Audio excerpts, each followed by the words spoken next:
Football বিশ্বে এবার আলোচনার কেন্দ্রবিন্দুতে একটাই নাম, লিওনেল মেসি। আর এবার মেসির প্রশংসায় মুখ খুলছেন ব্রাজিল তারকা নেইমার জুনিয়র। নেইমার নাকি মেসির সাম্প্রতিক পারফরমেন্স দেখে বলছেন, এই বিশ্বকাপের সবচেয়ে যোগ্য দাবিদার মেসি নিজেই। তার খেলা দেখলে মনে হয় এবার ট্রফিটাও তার হাতেই উঠবে।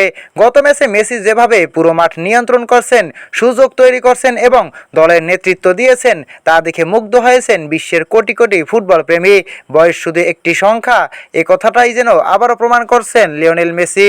সবচেয়ে অবাক করা বিষয় হলো, চিরপ্রতিদ্বন্দ্বী দেশ ব্রাজিলের সুপারস্টার নেইমারও মেসির প্রশংসা করতে দ্বিধা করেননি। কারণ প্রকৃত কিংবদন্তিকে সম্মান দিতে জানেন আরেক কিংবদন্তি।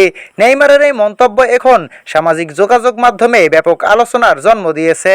অনেকেই বলছেন, মেসি যদি এমন পারফরমেন্স ধরে রাখতে পারেন, তাহলে বিশ্বকাপ জয়ের স্বপ্ন আবারও বাস্তবে পরিণত হতে পারে। প্রিয় দর্শক, আপনার কি মনে হয়, মেসি কি এবার বিশ্বকাপ জয়ের সবচেয়ে বড় দাবিদার, নাকি অন্য কোনো দল ট্রফি জিতে সবাইকে চমকে দেবে? আপনার মতামত কমেন্টে জানাতে ভুলবেন না। আর ফুটবলের সর্বশেষ আপডেট পেতে আমাদের চ্যানেলটি সাবস্ক্রাইব করে পাশেই থাকুন।